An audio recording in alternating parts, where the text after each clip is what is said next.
So recording in progress. We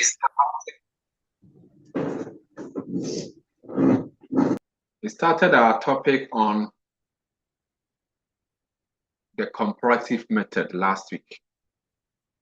Today we are continuing with the discussion.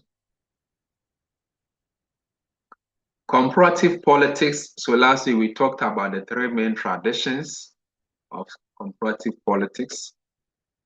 Now, we argue that the study of comparative politics has gone through some reforms, has gone through some milestone, some development over time, or some trajectory. In some time past, the way we compared has improved over the years. Even the things that we use to compare has changed over the years. The scope of comparative politics has changed over the years.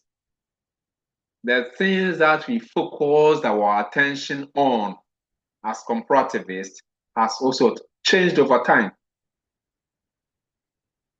So we say that comparative politics has gone through some trajectories. Comparative politics before the Second World War, or before the World War II. And which year was the Second World War fought, my dear friends, comparativists? When? Which year period? Yes. World War II. 1945. Okay, it ended in 1945, but you can give me the range. From when to 45? Sir, comparativist Luzon, from 1939 to 1945. From 1939 to 1945. Okay, good. So the period after the 1945, the way we studied comparative politics took a dramatic reform or change. So CP before World War II was mainly concerned with the states. So we say, well, comparative politics, we examined states. But the period after World War II, we did not only focus on states, but many other aspects or dimensions. I have used a paper here. Okay, I said a paper. I've used a table to summarize this. Now, the period after the World War II, attention of comparativists, our attention was drawn to the fact that it is not only the states that can even determine an action, or the state and its institutions could be there. Yet, the actions of individuals, the actions of certain people, their own ideologies and personalities can even overshadow the state and its institutions, and can bring about some decisions which ordinarily the state and its institutions would not have taken. You could have the same institutions, the same structures, but a different leader will ascend to power. A different leader will capture political power, and then everything changes with the way even the state operates. And so after World War II, attention was drawn to many other aspects other than the state. Because if you want to understand a phenomenon, it is not just the state and its institutions, but there are other things that will determine whether an action is taken or an outcome is observed. Letitia, mute your microphone. So from 1945, many people started writing on comparative politics, such that by the 1960s, there was a revolution. By 1960, many scholars were writing on comparative politics. Okay, so we call the 1960s the golden age of comparative politics. The golden age of comparative politics, the 1960s, because there was a proliferation of literature on comparative politics.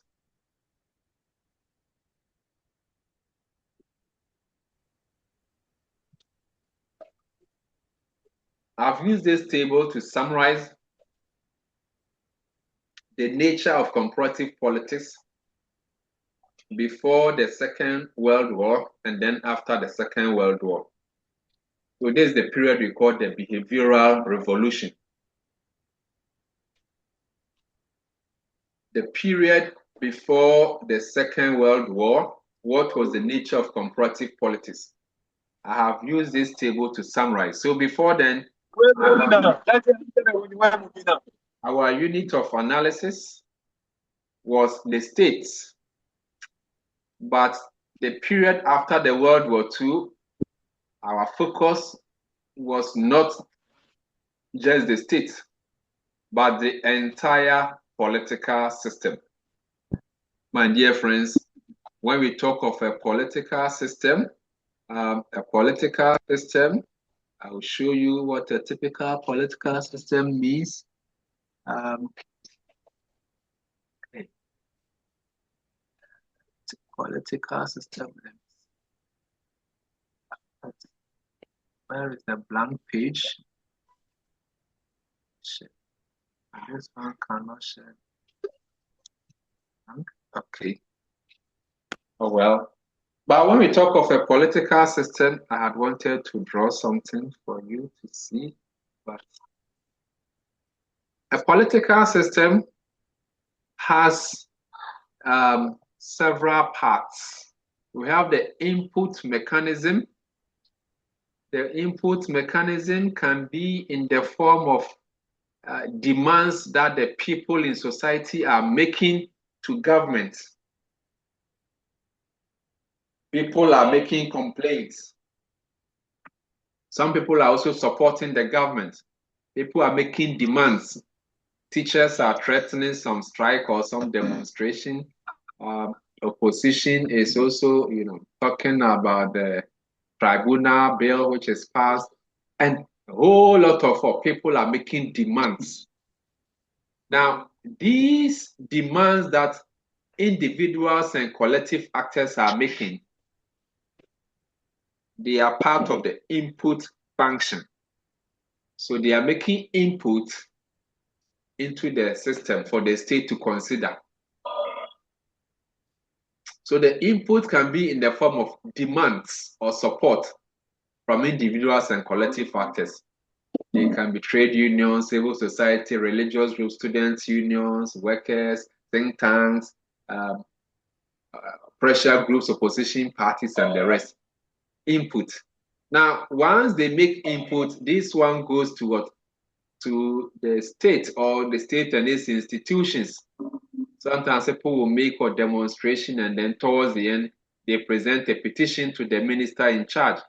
Okay, so people make input into the political system, and then the political system also generates what? Outputs. So the output is maybe they can make some laws, they can make some directives, maybe cabinet will direct the finance minister or the president will direct the finance minister, pay the nurses whose arrears have been, for like 2 years. So that is what we mean by what? The output. The output comes in the form of laws, directives, decisions, okay, taxes, and all these. Those are the output of mechanisms. Now, when the decisions come out in the form of output, then the people may determine whether they agree or whether they are satisfied with the output or not. If they are satisfied, they give support. If they don't, If they are not satisfied, then they protest or demonstrate again. That is what we call the political system. So after the Second World War, we are not just focusing on the state, like the executive, judiciary, the legislature. No, the focus was on the entire political system, because sometimes you see that the state has come up with a law, but the law, something propelled the law. If you just focus on the state, you will not understand why the law even came into being. But when you study the entire political system, then you will understand where even the law emanated from. Whether from the actions of individual and collective actors. I mean, what were the things they did, to get the attention of the state and all this. Now, the subject matter also after the Second World War, before then, where we focus on regimes and their formal institutions, like the legislature, judiciary, and all those. But after World War II, we study all actors in the process of decision making, all actors. Who are the union leaders? Let's say you take UTAG, which is a collective actor. Who is the leader of UTAG? And who was the leader of UTAG? So if UTAG was going on demonstration some time ago, you ask yourself, but who was the leader? And who is the leader now? So contemporary times, we study all actors. Now, our cases before then, it was focused on only few states, major democracies. But after World War II, we focus our attention on several states, including those that recently became decolonized. Okay, so we have moved from North America, Western Europe, and those major democracies to now also focus on other developing democracies.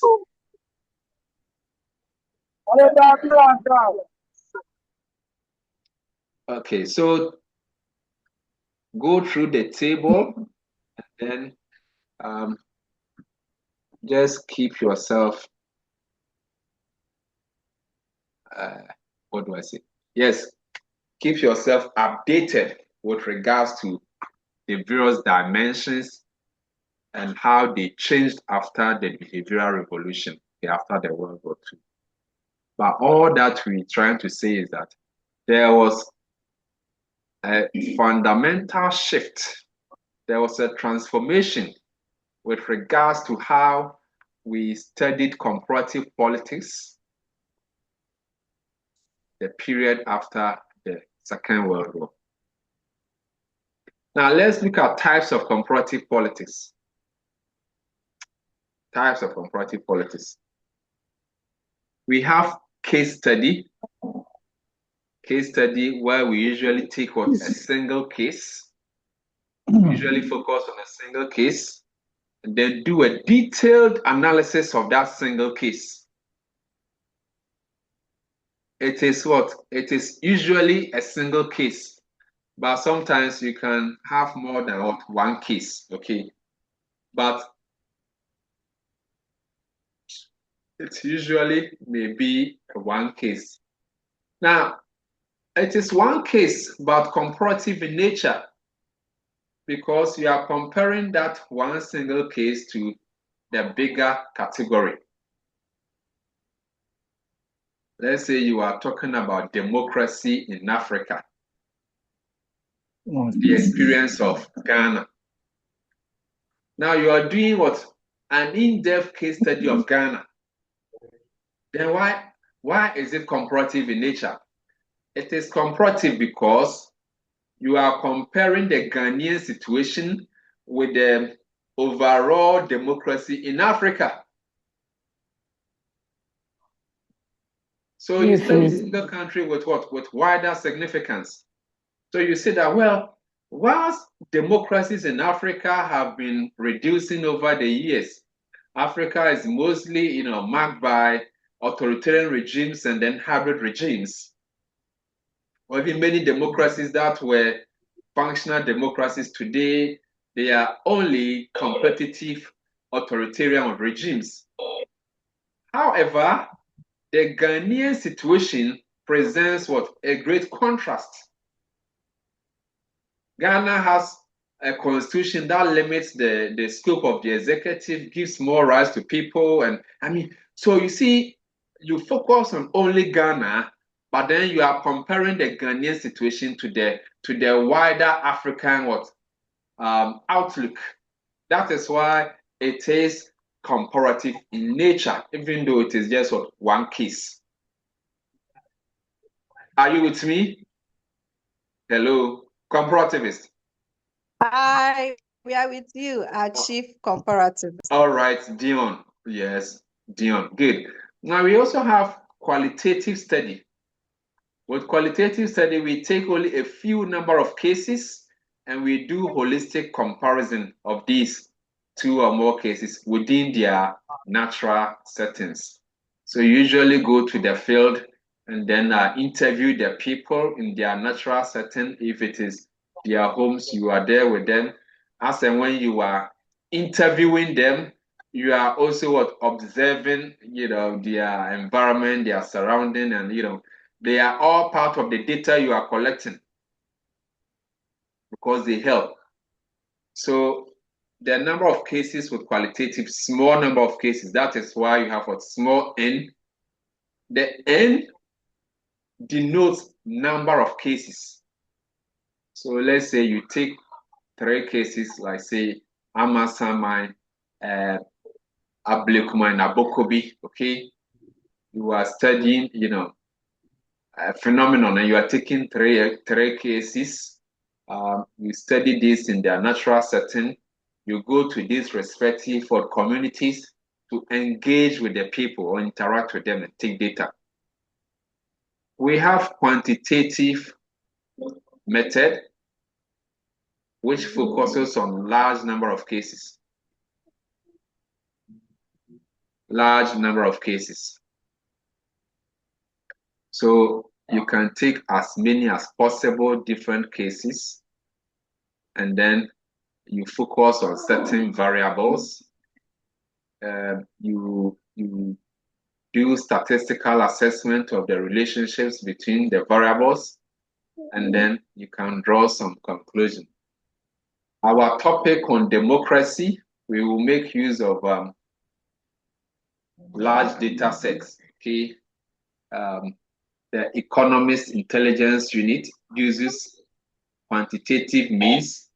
They collect data from at least 168 different countries, and they do some statistical assessment to see which of these are full democracies, which ones are flawed democracies, and which ones are authoritarian in nature. That is quantitative. You take large number of cases, like the EIU over 168, and that one you cannot go and say you are doing interview. No, it will be very difficult in that regard. So quantitative becomes the order of the day. We also have historical method, where we also focus on just one or few cases. We focus on the process. We trace the process leading to a known outcome. Today, if I ask you, what is the system of governance that Ghana practices? What is the system that Ghana practices? Democracy. Democracy. Okay, good. Yeah, it's a democratic one, but I'm talking about the system of government. Okay, whether parliamentary or it is presidential. What kind of Hybrid? It's hybrid. Okay, so that is the known outcome.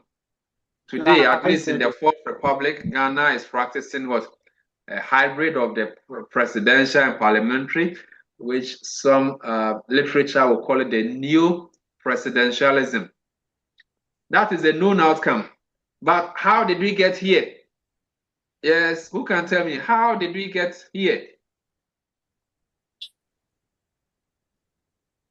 Because that was not the system. That was not the system. At least Ghana has been a parliamentary system before. It has been a purely presidential system before, at least in the during the Third Republic. Okay, presidential system with Liman, head of state, head of government. We also practice the parliamentary system under the Second Republic when Uzia was the head of government, and then Kufuor, okay, was the head of state.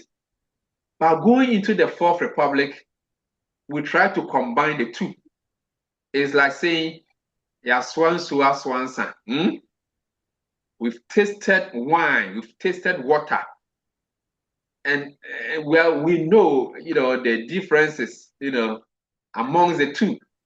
So going into the Fourth Republic, we said that, well, why don't we take aspects of the presidential and some aspects of our parliamentary? So if you want to understand why Ghana is having a hybrid of presidential and parliamentary, you need to adopt the historical method.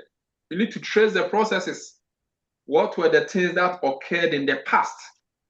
So for example, what occurred that we moved away from the parliamentary system to the presidential system during the Third Republic? And what occurred during that era that made us that, well, going to the Fourth Republic, we won't go purely the presidential, we won't go purely the parliamentary, but then we will do a hybrid. You have to do what? Process tracing. You need to trace the processes leading to the known outcome, which is what having hybrid system. So in comparative politics, you can take even one case like Ghana, and you do process tracing, that is historical approach. And you'll be able to identify events that occurred in the past leading to the current phenomenon. Are you with me, my dear friends? Hello? Sir. All right. Yes, sir. So a research method involving a detailed, study of a particular object. It can be a person, it can be an institution, a country, or any phenomenon, such as war or electoral violence. Let's say you are studying electoral violence. Now, when we talk of a case study, then you take a detailed study, detailed assessment, detailed analysis of usually a single object or particular object, can be a person. Let's say you are doing a study of leadership in Africa, a study of African leadership, the case of Nelson Mandela, or study of African leadership, the case of Mobutu Sese Seko. Mobutu Sese Seko. So then that will be a detailed study of the leadership style of Mobutu Sese Seko. Now, the case method typically involves a single case. Typically, usually it involves a single case. Then you might say, then why is it comparative in nature? But I said that you compare it with a wider significance, and that is comparative in nature. Okay. All right. Now, there are 5 types of case study.